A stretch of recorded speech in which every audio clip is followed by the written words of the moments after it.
Hello वांगशन family, आप सभी का स्वागत है गाइस। उम्मीद है आप सभी लोग ठीक होंगे। तो आज का पार्ट हम स्टार्ट करते हैं। पिछले पार्ट में देखा था कि वांगजी जो है वो अपने बेटे से ही लड़ने जा रहा था, क्योंकि जो आयुएन था, जो उसके जो अडॉप्टिव फादर्स मदर थे वो ज़ख्मी हो गए थे।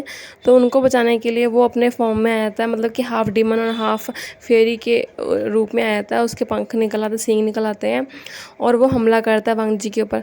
वांगजी ऐसे क्रिएचर को देखता है भी, एक ह्यूमन का जो बेबी है उसको ऐसी शक्तियाँ कैसे हो सकती हैं। थोड़ा हैरान तो होता है, बड़ा ध्यान देता। वो कहता है कि तुम इतने छोटे से हो, कि तुम्हारी उम्र 7 साल की उम्र नहीं है और तुम मुझसे लड़ोगे, डीमन किंग से लड़ोगे। तो जो बच्चा होता है थोड़ा तोतलाती आवाज़ में कहता है कि मैं अपने फादर मदर को कुछ नहीं होने दूंगा, चाहे इसके लिए मुझे आपको क्यों ना मारना पड़े। तो वांजी स्मर्क करते हुए कहता है कि बहुत नन्हे से हो पर हिम्मत बहुत है तुम में। ऐसा करके जो वांजी कहता है कि बार मैं तुम पे मर्सी नहीं दिखाऊंगा, क्योंकि मुझे इस पूरे अर्थ को तबाह करना है, जाहिर सी बात तुम भी तबाह होगे। तो चलो दे तुम में कितना ज़ोर है। ऐसा कह के उन दोनों की जो फाइट है वहाँ स्टार्ट हो जाती है। वांजी की शक्तियाँ बहुत ज़्यादा होती हैं, बट जो उसका बेबी होता है उसी का बेबी होता है, तो इसीलिए उसकी शक्तियाँ भी उतनी ही होती हैं। और उसके अंदर तो वेंग शक्तियाँ भी होती हैं, पर वो अभी छोटा बच्चा होता है, इसलिए वो वांजी का कहाँ टिक पाता, वो कमज़ोर होता है। और फिर भी वो लड़ रहा होता है, वो ज़ख्मी हो चुका होता है काफ़ी ज़्यादा, बट फिर भी वो कह रहा था कि मैं अपने फादर मदर के लिए लड़ूंगा, मेरी तो जो रियल मॉम है मैं उन्हें भी बचाऊंगा। तो वांजी कहा तुम्हारी कितनी मदर है, तुम्हारे डैड की कितनी शादी हो चुकी हैं। तो इस पर उस बच्चे को गुस्सा आ जाता है और वो कहता है मैं आपको छोड़ूंगा नहीं, आप बहुत गंदे अंकल हो। ऐसा करके वो मतलब कि अपने विंग्स को हिलाता है, उसके विंग से पावर आ जाती है और उससे हमला करता है। वांजी उसे डॉज कर लेता है, वांजी को कुछ नहीं होता। और फिर उन दोनों की फाइट हो रही है, जो विंग जो होता है हमारा, वो वहाँ से कैसे ना कैसे करके निकल जाता है वहाँ से, और बड़ी मुश्किल से घसीटते कैसे करके बड़ी मुश्किल से वहाँ पहुँचता है। तो पहले ज़ख्मी होता है, मतलब देखता है कि उसका जो बेटा है वो अपनी फादर से लड़ रहा है और दोनों दूसरे की जान दुश्मन बने हुए हैं, तो उसे बहुत बुरा लगता है। और जो उसका जो बेटा होता है वो मतलब कि नीचे गिर जाता है, और वांगजी कहता है कि बस बहुत हो गया, मैंने तुम्हारे साथ बहुत खेल लिया, अब मैं तुम्हारा किस्सा एक बार में ख़त्म कर दूंगा, अब मैं तुम्हारे साथ और नहीं खेलना।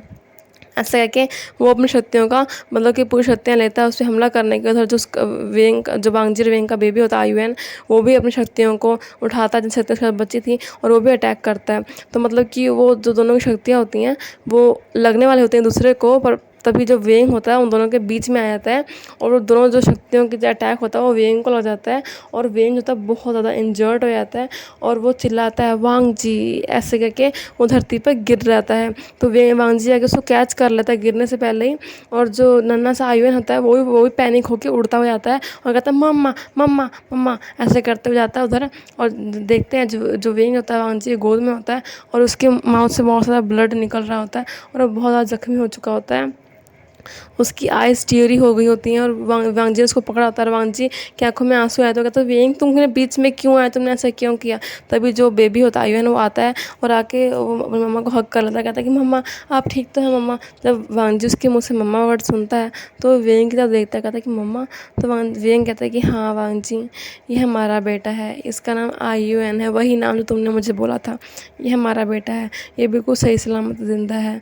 मैं तुम दोनों में से किसी को कुछ भी नहीं होने देना चाहता था, इसलिए मैं तुम दोनों के बीच आ गया, क्योंकि अगर तुम में से किसी एक को भी कुछ होया तो मैं ज़िंदा नहीं रह पाता। तो इसीलिए अगर मैं मर जाऊँ तो कम से कम तुम लोग ज़िंदा तो रह पाओगे। तो वांगजी तो नहीं वेंग, मैं तुम्हें कुछ नहीं होने दूंगा, चाहे मुझे इस दुनिया को तबाह करना पड़ जाए, चाहे मुझे इस अमृत की खोज क्यों ना करनी पड़ जाए, मैं जो मर्जी करूँगा, मैं तुम्हें ज़िंदा रखूँगा। तो वेंग कहते नहीं वांगजी, बस अब मैं नहीं बच पाऊँगा, मेरी कोर डैमेज हो चुकी है, मेरे पास बहुत कम समय बचा है, मैं अब मरने वाला हूँ, मैं तुमसे एक बात वादा चाहता हूँ। वांगजी कहता नहीं मैं तुम्हें कुछ नहीं होने दूंगा। वांगजी बहुत ज़्यादा रो रहा होता है, आयुएन की आंखों से भी आंसू आ रहे होते हैं। वेंग ने एक हाथ आयुएन के और एक हाथ वांगजी के रखा होता है गाल पे, और कहता हूँ दोनों को कि एक दूसरे का ख्याल रखना। और आयुएन कहता है कि आयुएन ये तुम्हारे रियल फादर हैं, इनसे हमेशा प्यार करना और इनकी आज्ञा का पालन करना। और वांगजी कहता है कि तुम्हारा बेटा है, मेरे जाने के बाद इसकी परवरिश में कोई कमी मत रखना, इसमें मुझे देखना और इसे पूरा प्यार देना, इसने तुम्हारे प्यार को बहुत मिस किया है वांगजी।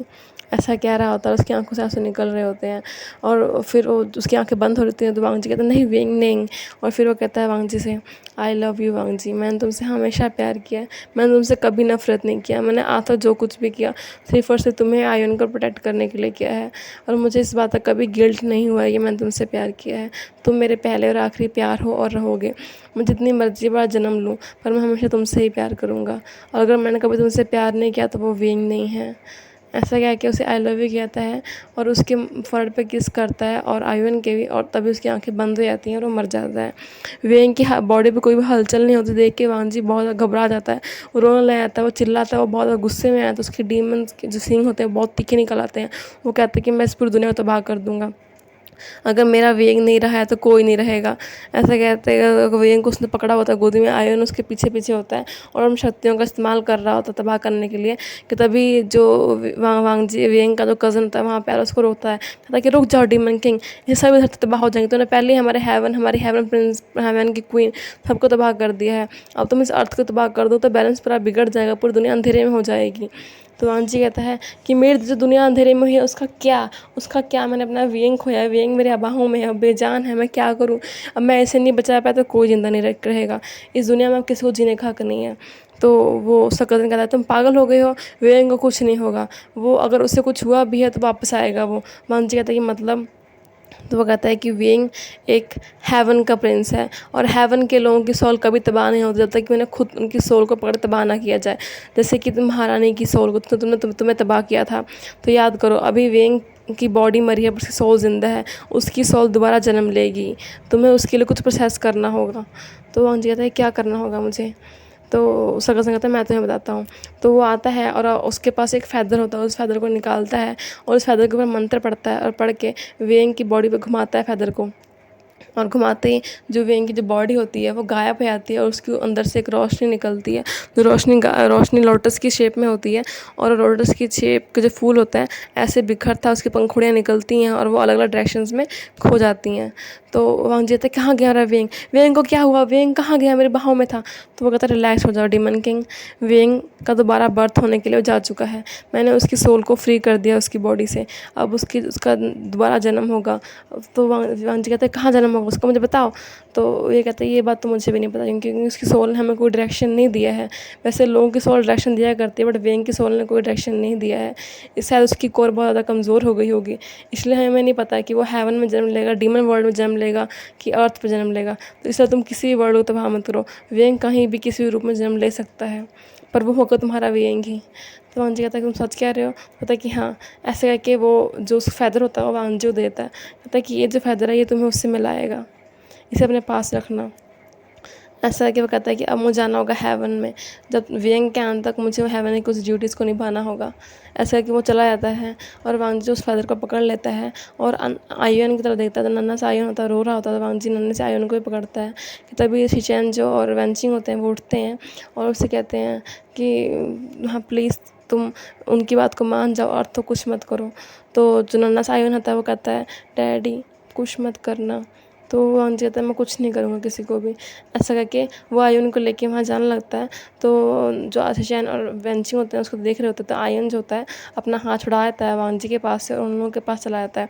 तो वांग जी को लगता है कि शायद जो आयुन ने उसको छोड़ दिया है तो वो उसे मतलब कि शिचैन और वेंचिंग के पास रहना है, तो वो कुछ नहीं कहता। वो आयुन ने कहता है कि तुम्हें जहाँ अच्छा लगता है तुम वहीं रहो, मुझे तुम्हारी खुशी चाहिए। ऐसे है कि वांग जी वहाँ से अकेला निकल जाता है, बट ऐसा नहीं होता। जो आयुन जो होता है अपने जो अडॉप्टेड मदर फादर होते हैं उनको बाय कहता है और कहता है कि मुझे अपने रियल फादर के पास जाना होगा, वो वैसे ही बहुत दुखी हैं कि मदर नहीं रहे। तो वेंचिंग कहती हैं हाँ आयुन तुम्हें अब अपनी ड्यूटीज़ को निभाना होगा, तुम्हें वेइंग के रास्ते से चलना होगा और अपने फादर का अच्छे से ख्याल रखना, तुम कभी भी हमसे मिलने आ सकते हो, ठीक है, ये तुम्हारा घर है।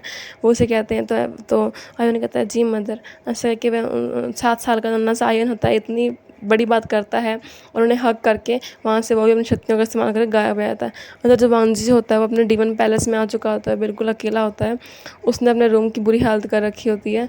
उसके मतलब कि उसने इतना पी रहा होता है, वहाँ पे इतने सारे शराब पड़ा होता है, वो उसको पी रहा होता है और दुख में होता है, गम में होता है और कहता है कि मैंने अपना सब कुछ खो दिया, मैंने अपना वेंग खो दिया, मेरे पास अब कुछ नहीं है, मैं बिल्कुल अंधेरे में हूँ, मुझे मौत क्यों नहीं आ जाती।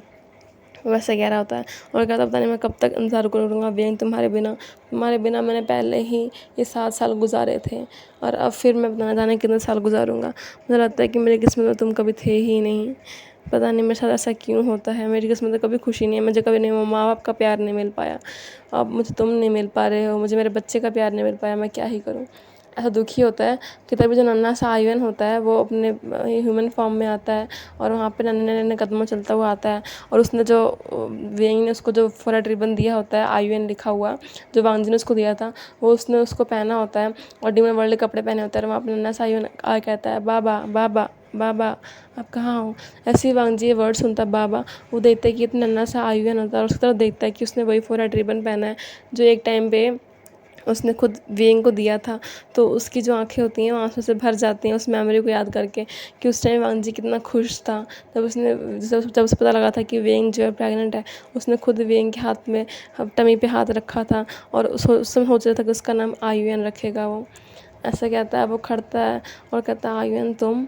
उसने बहुत पी रखी होती है और फिर भी खड़ा हो जाता है। उसके बाद आयुन आता है उसके बाद भागता हुआ और उसे हक कर लेता है और कहता है कि बाबा आप मुझे छोड़ के क्यों आ गए थे, मुझे आपके साथ रहना है बाबा, मैं आपसे बहुत प्यार करता हूँ। ऐसा है कि वो वांग जी को हक कर लेता है। वांग जी को बहुत सुकून मिलता है, उसका जो इतना ज़्यादा दर्द था वो कहीं ना कहीं थोड़ा कम हो जाता है आयुन के हक से। वो आयुन को उठाता है और अपने गले से लगा लेता है, कहता है कि प्लीज़ मुझे कभी मत छोड़ के जाना आयुन। ऐसा कह के वो रोने आता है। तो जो आयुन जो होता है वो अपने छोटे छोटे हाथों से उसके आँखों को जो ऊपर जो आंसू आए होते हैं उनको साफ़ करता है, कहता है कि बाबा मत रहो आप। और फिर उनके पास जाकर कहता है कि आपसे कितनी स्मेल आ रही है, आप नहाए नहीं हो क्या, आपने क्या खाया है। तो इस पर वांग जी हल्की स्माइल करते हुए कहता है कि बाबा को माफ़ कर दो, अब बाबा से कभी स्मेल नहीं आएगी। तो उन्होंने कहता है कि हाँ मुझे आपका ध्यान रखना है, मामा ने मुझसे प्रॉमिस लिया था कि मैं आपका ध्यान रखूँगा, चलो हम नहाते हैं। ऐसा करके वो जो वांग जी को अपने हाथ से पकड़ के लेके जा रहा होता है। सर्वेंट्स देख रहे होते हैं नन्हे से आयुन को, वो लेके जाता है और दोनों साथ में नहाते हैं। और वेंग और जो वांग जी होता है वो उसको लेके आता है और साथ में सो जाते हैं। उसको देख के उसको वांग जी वेंग की याद आ रही होती है, कैसे वेंग उसके साथ रहा करता था, क्योंकि सेम उसकी जो हरकतें जो होती हैं आयुन की वो वेंग की तरह होती हैं, नटखट वैसे ही होता है। बट उसका जो पूरा फेस होता है वो गया होता है वांग जी के ऊपर। उसको उसके अंदर अपना रूप दिखाई दे रहा होता है, वो उसके साथ सो जाता है, उसको अच्छा लगता है। और उस रात वांग जी को एक सपना आता है जिसमें वो वेंग का सपना देखता है कि वेंग का जो है वो बर्थ हो चुका है और वेंग बहुत छोटा सा क्यूट सा और उसको बुला रहा है। उस सपने के बाद जब वांग जी उठता है नेक्स्ट सुबह मॉर्निंग, तो उसको बहुत अच्छा लगता है और उसको थोड़ी मतलब मोटिवेशन मिलता है कि जो वेंग का जो नेक्स्ट बर्थ है शायद हो चुका है। और वो अपने जो पंख की तरफ देखता है जो कि उसको वेंग कज़न ने दिया था, और वो कहता है कि अब मैं तुम्हें जल्दी मिलूँगा वेंग, तब तक मैं आयुन का खूब ख्याल रखूँगा। और उस समय के बाद से जो आयुन की जो वांग जी की जो लाइफ थी, जो डीमन वर्ल्ड की जो लाइफ थी वो बिल्कुल चेंज हो जाती है। आयुन ने उसको बिल्कुल हेवन की तरह बना दिया था। वो लग ही रहा था कि वो डीमन है, डीमन वर्ल्ड है। वहाँ हर तरफ खुशियाँ, चहल पहल, खिलौने, मस्ती मजाक यही रहा करता था। वहाँ बड़े बड़े फूल खिल गए थे, जहाँ पे सूखा पड़ा हुआ था नदियाँ बहने लग गई थी, सिर्फ और सिर्फ आयुन के कारण। आयुन के एक इशारे पे सब कुछ हो जाया करता था। वो जो चीज़ कह दे वो चीज़ होनी थी। कोई भी पर्सन जो था आयुन के ऑर्डर को अनफॉलो नहीं कर सकता था। और अगर किसी ने भी आयुन को हल्का से भी परेशान किया, दुखी किया, तो वांग उसको छोड़ता नहीं था। ये बात सबको पता थी। तो आयुन की आंखों से एक भी आंसू वांग जी आ नहीं था। वो हमेशा आयुन को खुश रखता था क्योंकि उसके अंदर उसको वेंग की झलक दिखती थी। और यहाँ जो वेंग जो था उसका दूसरा जन्म हो चुका था और ये हुआ था अर्थ पे। वो उसका बर्थ हुआ था एक फार्मर फैमिली में, जो कि बहुत गरीब से फार्मर थे और वो खेती बाड़ी किया करते थे। वेंग का वहाँ जन्म हुआ था और वो वहीं पे बड़ा हो रहा था। जब वो 10 साल का हुआ था तो उसके मदर फादर की डेथ हो गई थी, प्लेग के कारण बीमारी फैल गई थी। तो फिर उसको जो है उसके एक अंकल ने अडॉप्ट कर लिया था। तो इनके घर पे वो आ गया था, जो कि फार्मर थे पर बड़े फार्मर थे, मतलब कि वो काफ़ी जो फील्ड थी उनके अंडर आती थी। वो मतलब कि व्यापार करने का काम किया करते थे, सब्जियां वगैरह का। और उनके 2 बच्चे थे, एक शिजे और एक जंगशा, और वेंग उनके साथ ही रहा करता था। और वो वहाँ ही बहुत खुश था क्योंकि वो उसके अडॉप्टेड फादर थे, वो उससे बहुत प्यार करते थे। और जो उसकी सिस्टर थी शिजे, वो भी उसको बहुत प्यार करती थी और जंगशा भी उससे बहुत प्यार किया करता था। वो साथ में रहा करते। वेंग को ये बात पता थी कि वो उनका रियल ब्रदर नहीं है, बट फिर भी उन्हें रियल ट्रीट किया करता था। और वो खुद सब्जियां उगाया करता था और वो खुद उन्हें बेचने जाया करता था। मतलब कि वो था तो उस फैमिली पर जितने भी काम लेबर करते वो सभी काम किया करता था बिना किसी झिझक के, क्योंकि उसने बचपन में वो सभी काम किए थे अपने मदर फादर के पास, क्योंकि वो लोग भी एक फार्मर थे। उसको सब चीज़ की नॉलेज थी और वो सभी काम किया करता था और सभी का हाथ बटाया करता था। और यही बात जो थी उसके फादर को बहुत अच्छी लगती थी वेंग की, कि जो वेंग है वो इतना ज़्यादा इंटेलिजेंट है, इतना ज़्यादा मेहनती लड़का है। वो सब काम करता जो उनका बेटा खुद का जंगशा जो है वो नहीं करता। वो सिर्फ बैठ के आराम से सोया करता था, खाया करता था और अपना टाइम एंजॉय किया करता था। और इधर जो वेंग था पूरी मेहनत से लगन से अपना काम किया करता था। और वेंग की जो एक बचपन की फ्रेंड थी चिन चिन, जिसके साथ वो बचपन से बड़ा हुआ था और वो दोनों साथ में बहुत खूब खेला करते थे। वो अभी भी उसकी उनकी फ्रेंड थी। चिन चिन जो थी वो भी एक मस्त मौल लड़की थी वेंग की तरह, नटखट शरारती सी। और वो भी बिल्कुल सेम वेंग की तरह। जब भी लोग उन दोनों के साथ में देखा करते थे तो लोग कहा करते थे कि देखना बड़े होकर इन दोनों की शादी होगी, उनके जो बच्चे होंगे वो इनकी तरह ही बहुत ज़्यादा नटखट नटखट होंगे। इस बात पे चिन चिन तो हंसा करती थी, बट वेंग उसको सीरियस नहीं लिया करता था, क्योंकि वेंग के माइंड में ऐसा कुछ नहीं था। उसकी चिन चिन उसकी जस्ट एक फ्रेंड थी। वेंग की जो लाइफ है ऐसी कट रही थी, बट यहाँ वेंग की लाइफ में कुछ कॉम्प्लिकेशंस थे। जैसे कि उसकी जो अडॉप्टेड मदर थी वो उसको बिल्कुल लाइक नहीं क्या करती थी, क्योंकि जो उसके जो फादर थे वो हमेशा वेंग को हर चीज़ में वैल्यू दिया करते थे और उसके रियल सन को कुछ नहीं समझा करते थे। तो चीज़ उसकी मदर को बिल्कुल पसंद नहीं थी। और दूसरा कि वेंग को मतलब कुछ इलनेस थी, डिजीनेस थी। और जब भी रात को सोया करता था तो मोस्ट ऑफ द नाइट उसको कुछ ऐसे ड्रीम्स आया करते थे जिसके कारण वेंग डर जाया करता था। और मोस्टली वो ड्रीम ऐसे होते थे कि उसमें एक पर्सन था जिसकी डेथ हो रही होती है और उसके साथ एक पर्सन होता था जो बहुत रो रहा होता है और उसने उसका हाथ पकड़ा होता है और वहाँ पे एक नन्हा सा बेबी भी होता है। और ये सब देख के वेंग हमें डर जाया करता था, क्योंकि ये खुद उसका सपना था जब उसकी डेथ हुई थी वांगजी के हाथों में। तो ये सपना जो रियलिटी थी उसको सपना बन के आया करता था। इससे कहीं ना कहीं हमें पता लग जाता है कि ये वही वेंग है जिसका दोबारा जन्म हुआ है। और जो हमारा वांगजियो था वो हर जगह वेंग को ढूंढा करता था।